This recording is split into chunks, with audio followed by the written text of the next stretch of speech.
capítulo 4. Dice, después de la muerte de Ahod, los hijos de Israel volvieron a hacer lo malo ante los ojos de Yahvé, y Yahvé los vendió en mano de Jabín, rey de Canaán, el cual reinó en Azor. Y el capitán de su ejército se llamaba Sísara, el cual habitaba en Aroset Goim. Entonces los hijos de Israel clamaron a Yahvé, porque aquél tenía 900 carros cerrados, y había oprimido con crueldad a los hijos de Israel por 20 años. Gobernaba en aquel tiempo a Israel una mujer, Débora, profetisa, mujer de Lapidot, y acostumbraba a sentarse bajo la palmera de Débora entre Ramá y Betel, en el monte de Efraín. Y los hijos de Israel subían a ella a juicio. Y ella envió a llamar a Barak, hijo de Abinoam, de Sedes de Neftalí, y le dijo, ¿no te ha mandado Yahvé, Dios de Israel, diciendo, ve, junta a tu gente en el monte Tabor, y toma contigo 10.000 hombres de la tribu de Neftalí y de la tribu de Zabulón? Y yo atraeré hacia ti al arroyo de Sisón a Sísara, capitán del ejército de Jabín, con sus carros y su ejército, y lo entregaré en tu mano. Barak le respondió, si tú fueres conmigo, yo iré, pero si no fueres conmigo, no iré. Ella dijo, iré contigo, mas no será tuya la gloria de la jornada que emprende, porque en mano de mujer venderá Yahvé a Sísara. Y levantándose Débora fue con Barak a Cedes. Y juntó Barak a Zabulón y a Neftalí en Cedes, y subió con 10.000 hombres a su mano, y Débora subió con él. Y Heber Ceneo de los hijos de Jobab, suegro de Moisés, se había apartado de los ceneos y había plantado sus tiendas en el valle de Sanaim, que está junto a Cedes. Vinieron pues a Sísara las nuevas de que Barak, hijo de Abinoam, había subido al monte de Tabor, y reunió Sísara todos sus carros, 900 carros cerrados, con todo el pueblo que con él estaba, desde Aroset Goim hasta el arroyo de Sisón. Entonces Débora dijo a Barak, levántate, porque este es el día en que Yahvé ha entregado a Sísara en tu mano. ¿No ha salido Yahvé delante de ti? Y Barak descendió del monte Tabor, y 10.000 hombres en pos de él. Y Yahvé quebrantó a Sísara, a todos sus carros y a todo su ejército, a filo de espada, delante de Barak. Y Sísera descendió del carro y huyó a pie. Mas Barak siguió los carros y el ejército hasta Aroset Goim, y todo el ejército de Sísera cayó a filo de espada hasta no quedar ni uno. Y Sísera huyó a pie a la tienda de Jael, mujer de Berseneo, porque había paz entre Jabín, rey de Azor, y la casa de Eberseneo. Y saliendo Jael a recibir a Sísera, le dijo, ven, señor mío, ven a mí, no tengas temor.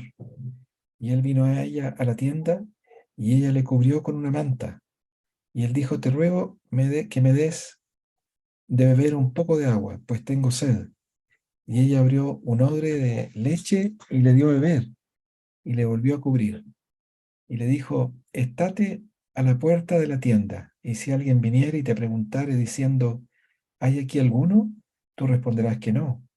Pero Jael, mujer de Ber, tomó una estaca de la tienda, y poniendo un mazo en su mano, se le acercó calladamente, y le metió la estaca por las sienes, y la enclavó en la tierra, pues él estaba cargado de sueño y cansado, y así murió.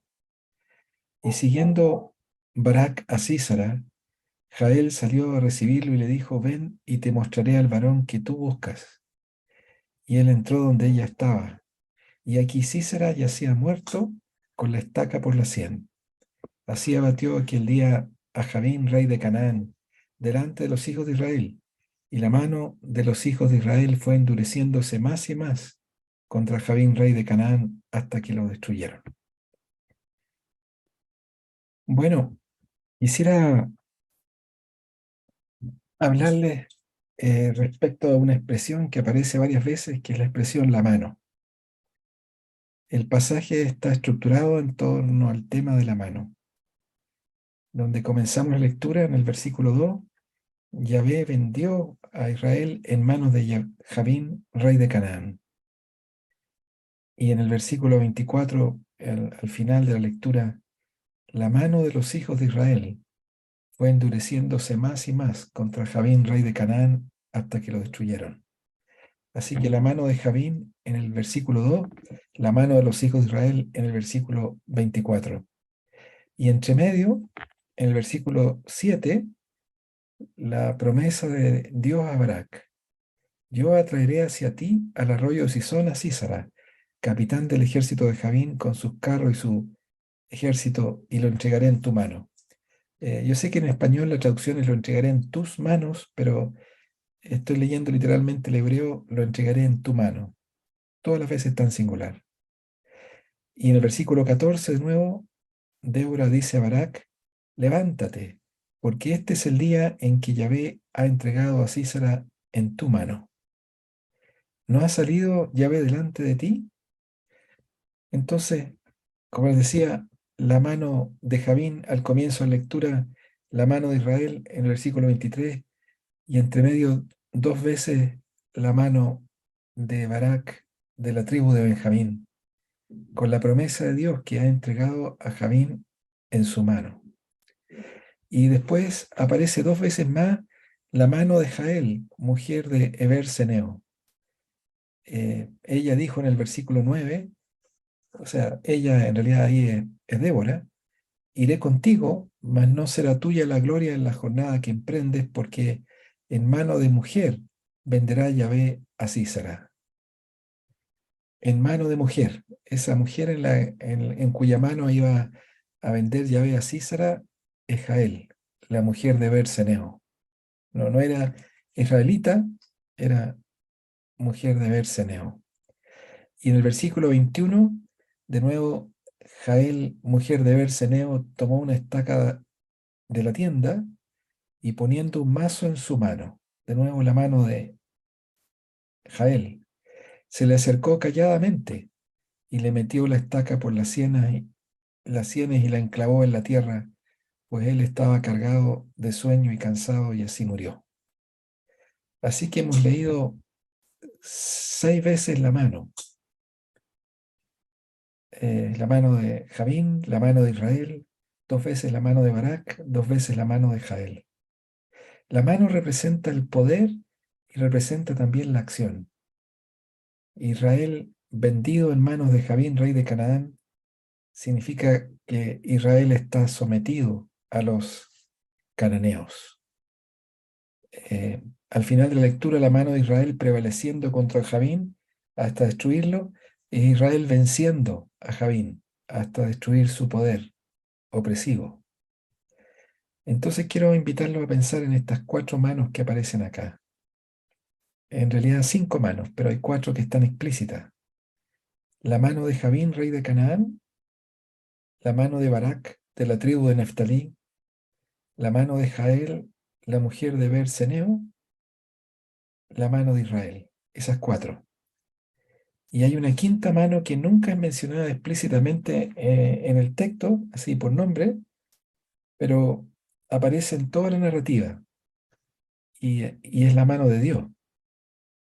Entonces, esas 5 manos, la mano de Jabín, la mano de Barak, la mano de Jael, la mano de Israel, la mano de Dios. Partimos con la primera mano, la mano de Jabín. Bueno, donde comenzamos la lectura, las cosas van de mal en peor en la historia de los jueces.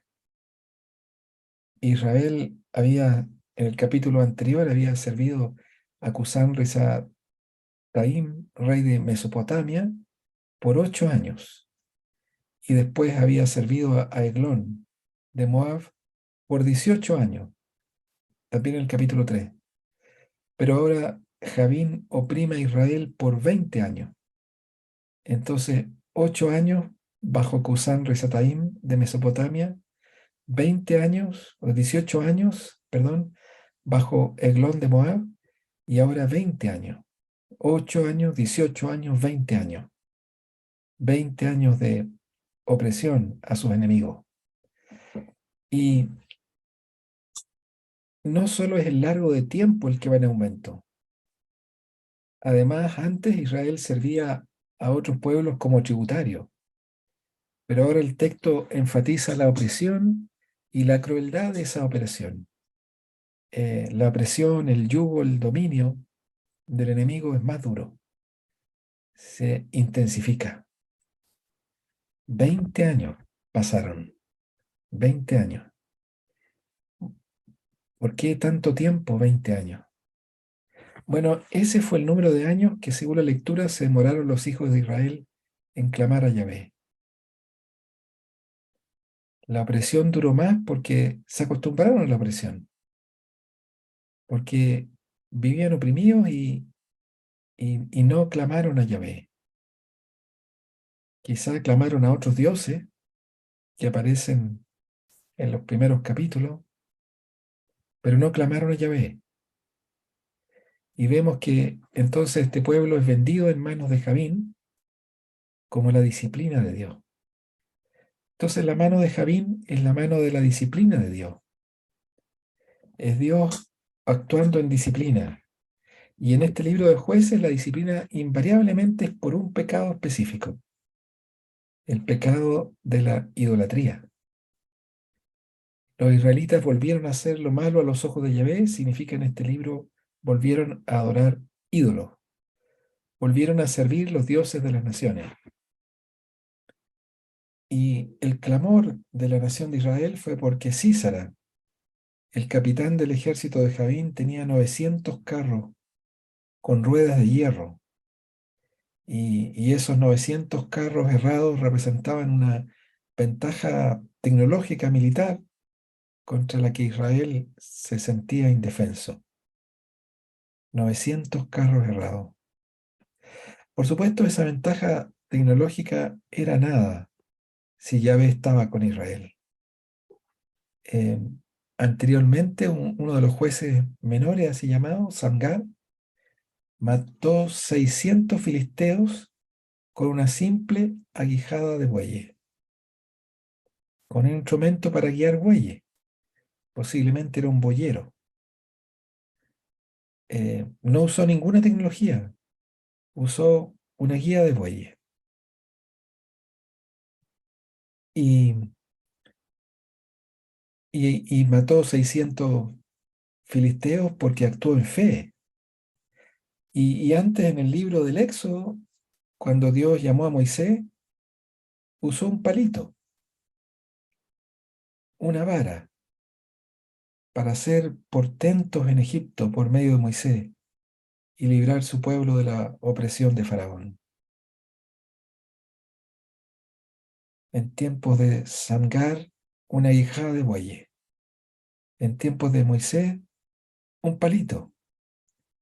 900 carros errados no son nada para Dios, pero 900 carros errados fueron un obstáculo insalvable para Israel, que Israel enfrenta a Císara sin Dios, porque Dios ha vendido a Israel a Císara.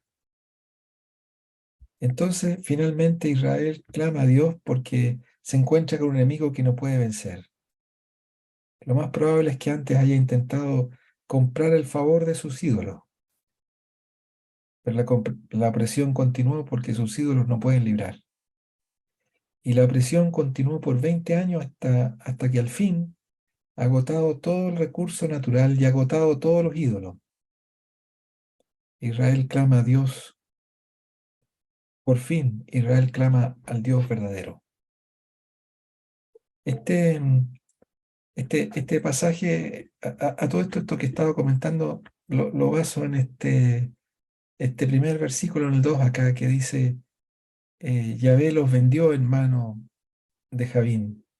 Y el versículo 3 entonces eh, los hijos de Israel clamaron a Yahvé después de 20 años.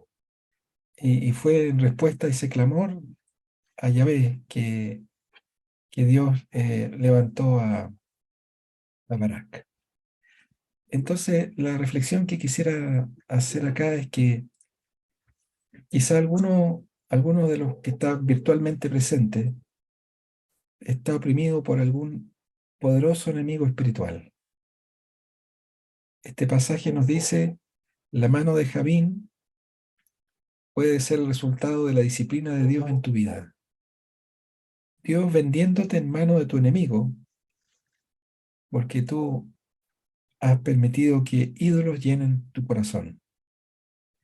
Y el propósito de la disciplina de Dios en este capítulo es que tú te vuelvas al Señor, que tú clames al Señor, que tú lo busques de corazón. Tú y yo podemos muy fácilmente alejarnos del Señor y muy fácilmente podemos servir a los ídolos del mundo alrededor, cualquiera sea el estatus, el dinero, el éxito profesional, el poder, la fama, y nos encontramos oprimidos por un enemigo que tiene más poder que nosotros. Y esta opresión de ese enemigo más poderoso que nosotros es permitida por Dios con el propósito que nos volvamos a Él de todo corazón. La presión en este relato continúa por 20 años hasta que el pueblo de Dios se vuelve a Dios. Porque Dios siempre responde a su pueblo. Ahora, en ocasiones puede ser que Dios demore la respuesta, porque nuestro arrepentimiento es superficial. El profeta Jeremías decía, así ha dicho Yahvé, clamarán a mí y no los oiré, porque es un clamor de los labios solamente. Pero Dios siempre oye la oración de su pueblo cuando le busca de todo corazón. La mano de Javín es la disciplina de Dios para nuestro arrepentimiento, para que nos volvamos a Él, para que clamemos a Él. Como decía el mismo profeta Jeremías, me buscaréis y me hallaréis, porque me buscaréis de todo vuestro corazón. Y como dijo el Señor en el Sermón del Monte, todo aquel que pide, recibe. El que busca, halla. Al que llama, se le abrirá.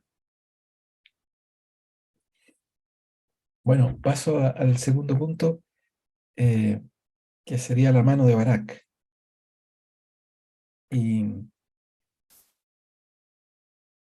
en el versículo 4 se nos dice que gobernaba en aquel tiempo una mujer, Débora, profetisa, mujer de Lapidot. Y Dios envió un mensaje a Barak por medio de esta mujer profetisa, Débora. El versículo 4, en la forma que está escrita en el hebreo, literalmente dice así: Y Débora, una mujer profetisa, mujer de Lapidot, ella, ella gobernaba Israel en aquel tiempo. El texto enfatiza, subraya 7 veces en el hebreo el género femenino de la profetisa. Bueno, desde luego el nombre Débora tiene la terminación femenina, que es típica de los sustantivos hebreos, y también en español, porque A es la terminación femenina, ¿sí? Como Aurora, por ejemplo. Débora es un nombre femenino, pero después dice una mujer, y después dice profetisa, de nuevo femenino, y después dice mujer de Lapidot. A todo esto, Lapidot tiene la terminación femenina en el hebreo, aun cuando se refiere a su marido. Pero Ot es la terminación femenina plural en el hebreo. Ella, de nuevo, enfatizando el género femenino, no tenía para qué hacerlo, es para énfasis. Ella gobernaba, de nuevo femenino. Entonces, 7 veces el texto subraya el género femenino de Débora. Y este punto en el relato es extraño. No es extraño que Débora fuera profetisa, porque el don de profecía está repartido por igual a hombres y mujeres, tanto en el Antiguo como en el Nuevo Testamento. En el Antiguo Testamento, por ejemplo, María, la hermana de Aarón y de Moisés, fue profetisa, y después de que el Señor destruyó el ejército de Faraón en las aguas del Mar Rojo, o el Mar de Junco, saliendo de Egipto, entonces ella guió la alabanza de las mujeres en su cántico. Y en el libro de Reyes y de Crónicas en los tiempos del rey Josías, cuando encontraron la ley de Yahvé, que había estado olvidada por tanto tiempo. Entonces Josías envió a preguntar a una profetisa sobre las cosas que estaban escritas en este libro.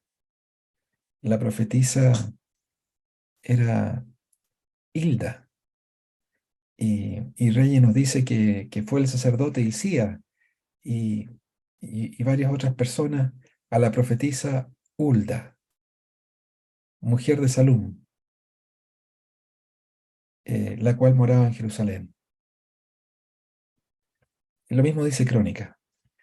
Además, para otra referencia al Antiguo Testamento, la esposa de Isaías, del profeta Isaías, parece haber sido ella misma profetisa, porque en el capítulo 8, Isaías dice, me llegué a la profetisa, que significa que tuvo relaciones sexuales con su esposa, la cual concibió y dio a luz un hijo. Entonces la esposa de Isaías era profetisa. Entonces el don de profecía no es extraño que Débora haya sido profetisa.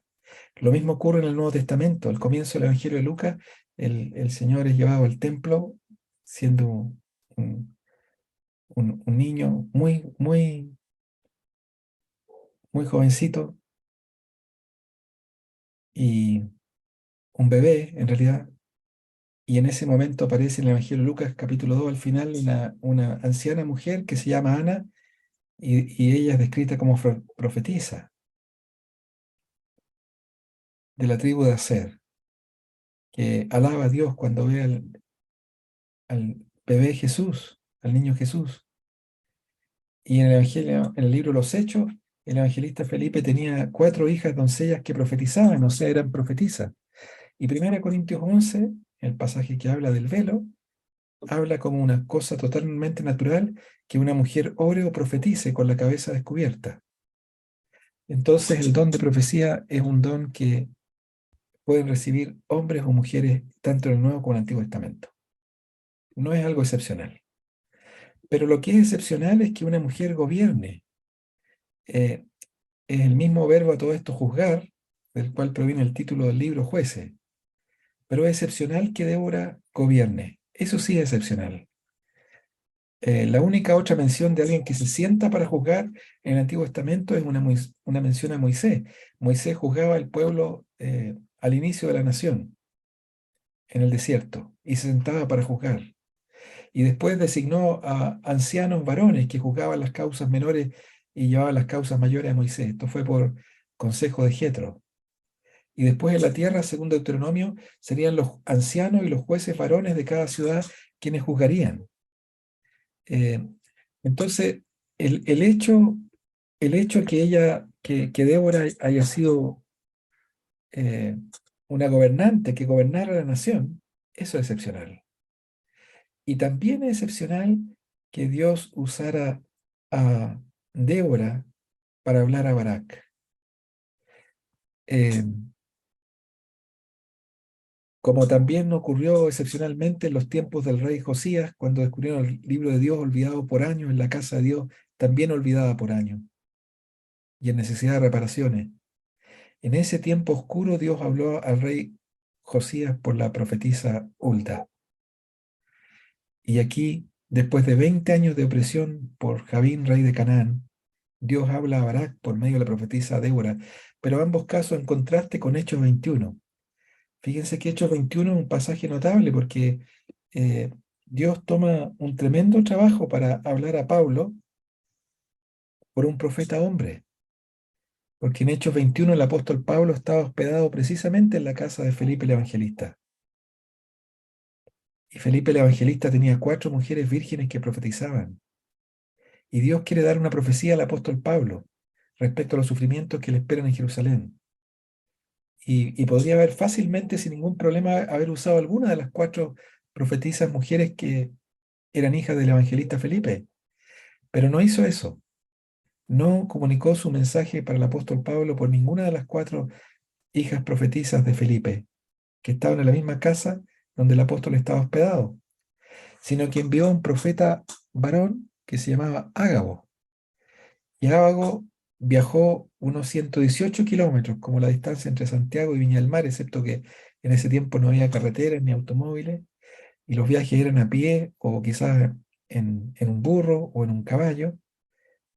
Y Ágabo viajó desde Judea a Cesarea, donde estaba el apóstol Pablo, y le entregó el mensaje, tomó el cinto del apóstol Pablo, se ató él mismo con ese cinto de pies y manos y dijo, esto dice el Espíritu Santo, así atarán los judíos en Jerusalén al varón de quien es este cinto y le entregarán a los gentiles. Entonces, tendríamos que decir que dos cosas excepcionales. Una cosa excepcional es que Débora gobernara y otra cosa excepcional es que Débora eh, hablara de parte de Dios al juez que iba a ser levantado, al libertador. Y lo que tendríamos que decir es que esto ocurrió en un tiempo cuando los varones se caracterizaban por una terrible falta de fe. Y su falta de fe los hacía rehuir sus responsabilidades en el pueblo de Dios. Era un tiempo en que había una falla fenomenal en los hombres. Y la falta de los hombres se expresa aquí en la respuesta temerosa, renuente de Barak a la comisión de Dios. Ahora, quiero centrarme, porque ese es mi tema ahora, ese fue un paréntesis, quiero centrarme en el mensaje de Dios a Barak. Miren por favor el versículo 7. Bueno, el 6 dice que Débora envió a llamar a Barak, hijo de Abinoam, y le dijo, ¿no te ha mandado Yahvé, Dios de Israel, diciendo, ve, junta tu gente en el monte Tabor? Y el versículo 7 al final, lo entregaré en tu mano. Y de nuevo en el 14, donde está el cumplimiento de esta profecía, porque Barak sí fue a la guerra, y Débora dice a Barak, levántate, porque este es el día en que Yahvé ha entregado a Sísara en tu mano. ¿No ha salido Yahvé delante de ti? Entonces la mano de Barak, este es el mandamiento, la comisión de Dios. Barak tiene que reunir 10.000 hombres y llevarlos a la batalla en el monte Tabor, en el versículo 6. Pero la promesa de Dios, Yahvé traerá a Sísara y a sus carros y a su ejército y los va a entregar en mano de Barak. Y el versículo 14, como vimos, narra el cumplimiento de esa promesa, porque Dios sí trajo a Sísara y a sus carros y a su ejército. Y Dios salió delante de Barak, y Dios quebrantó a Sísara, a sus carros y a todo su ejército, a filo de espada delante de Barak. Entonces, la mano de Barak es la promesa de Dios a su pueblo. La promesa de Dios. Dios entregará a tu enemigo en tu mano. Eso es lo que Dios había dicho a Barak. No había ninguna razón para vacilar, excepto por dudar de Dios. Los temores de Barak se explican porque dudó de Dios. Barak recibió el mensaje de Dios y respondió con fe débil.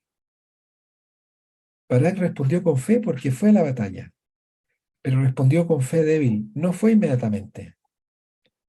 Pidió garantía, y la garantía que pidió fue que Débora fuera con él. O sea, la presencia de una mujer para él era una seguridad mayor que la sola promesa de Dios. Barak es representativo de los hombres de su generación, hombres de fe débil. Y en el capítulo 2 mujeres mostraron mayor fe que la fe del general de Israel, Débora y Jael. Débora, la que gobernaba Israel en ese tiempo, tuvo más fe. Y Jael, que ni siquiera era israelita, era de los descendientes del suegro de Moisés, Ceneo, tuvo mayor fe. ¿Por qué Barak respondió con temor y falta de fe? ¿Por qué su renuencia? Es casi seguro que estaba pensando en cómo enfrentar los 900 carros agarrados. Pero eso no es razón para temer. Josué, en el capítulo 11 del libro que está justo antes de este de los jueces, venció a otro Javín, que reinó también en Azor.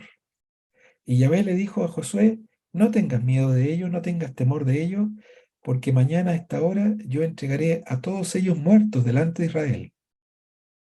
Desjarretarás sus caballos y sus carros quemarás a fuego. Y fue exactamente así. Josué actuó en fe, hizo como Yahvé le había mandado, desjarretó sus caballos y quemó a fuego sus carros. Barak significa relámpago, pero Barak tiene miedo. No es un relámpago de poder que responda al instante a las órdenes de Dios.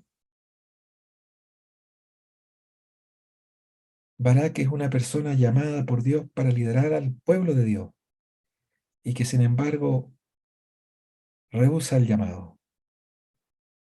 Tiene miedo de obedecer al llamado. Fíjense que eso también explica una ausencia en este relato porque en el libro de los jueces es Dios el que levanta a los jueces. En el capítulo 2, versos 16, por ejemplo, Yahvé levantó jueces que lo librasen de mano de los que lo despojaban. Es un resumen que resume todo el patrón del libro, que se repite una y otra vez en una espiral descendente. Y definitivamente el primer juez, que es el modelo de lo que un juez debería ser, el juez ideal, el modelo del juez.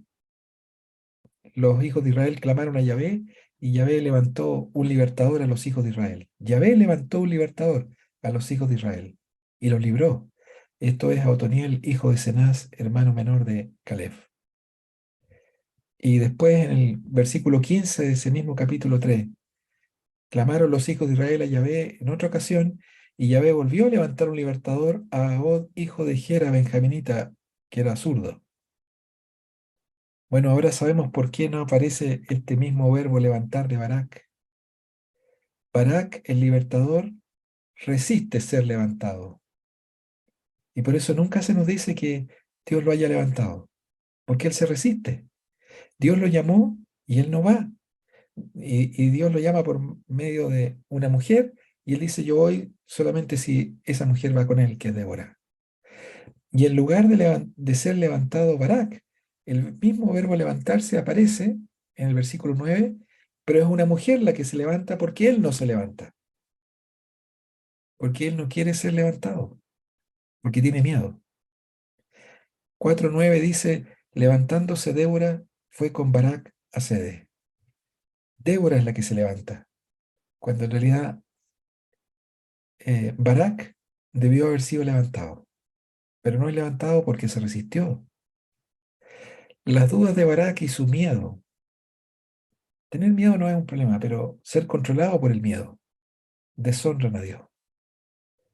Para Barak, la promesa de Dios no es de fiar, y por lo tanto le dice la misma Débora que va a ser una mujer y no un hombre quien va a tener el honor de la victoria sobre Javín. Barak va a perder la bendición de colaborar con Dios en la victoria sobre Javín, pero Dios siempre obra. Y, y pensando en esta mano de Barak, cuando Dios obra en su gracia, invita a su pueblo a participar con él en su obra. La mano de Barak nos recuerda el llamamiento de Dios. Ve, le dice Dios a Barak, yo atraeré hacia ti a Císara con sus carros de ejército y lo entregaré en tu mano. Dios nos llama a todos los suyos a ser colaboradores suyos. Dios está haciendo una obra y llama a su pueblo a colaborar con él en su obra. Dios obra en la vida de los hombres. Dios está construyendo un edificio. Dios está construyendo la iglesia, el edificio de Dios, la iglesia del Dios viviente. Las piedras son puestas en el edificio por el Evangelio. y las piedras son edificadas espiritualmente por enseñadores y pastores y por la mutua edificación de unos con otros. Dios obra y Dios llama a los suyos a colaborar con Él. Eso dice 1 Corintios 3. Nosotros somos colaboradores de Dios.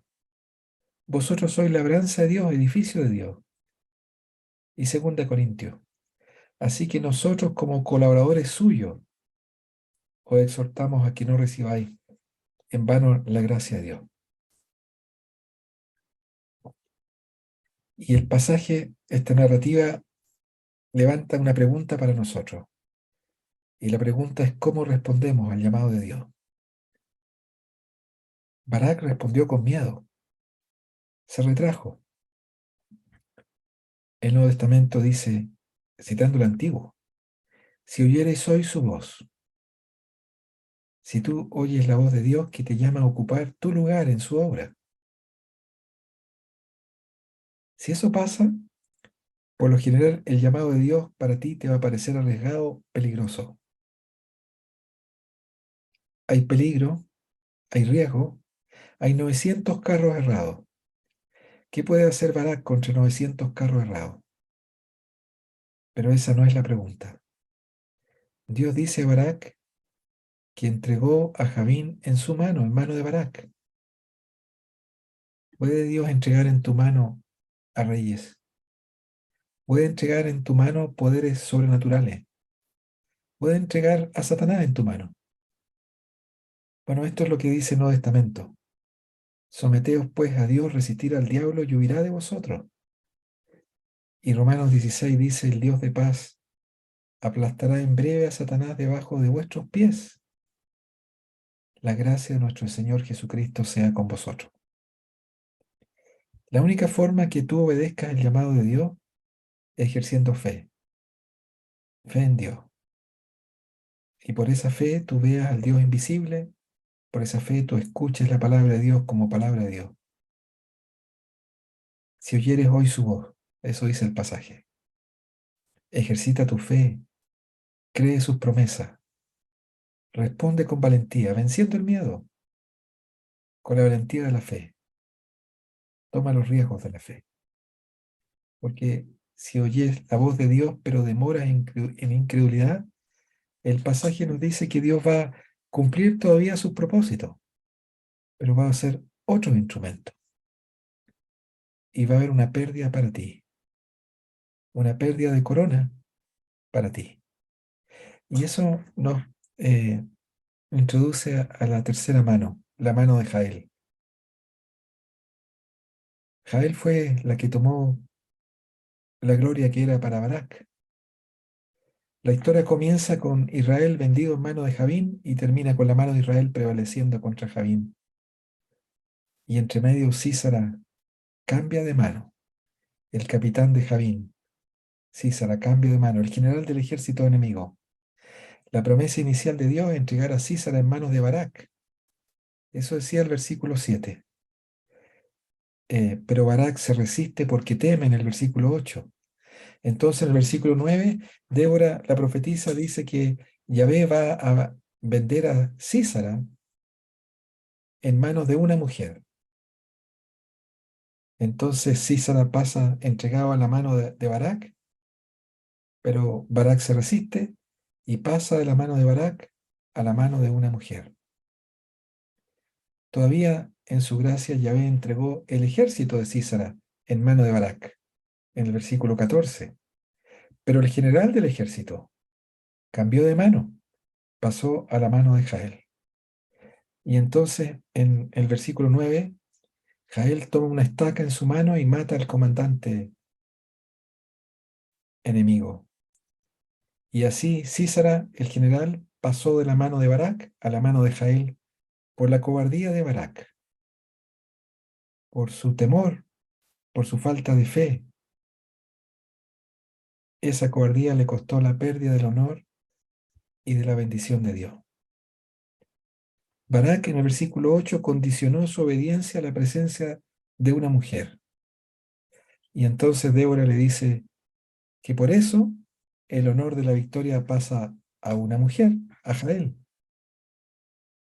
El camino de Barak, el camino de la duda, el temor y del no responder en obediencia de la fe, no es un camino que lleva al honor.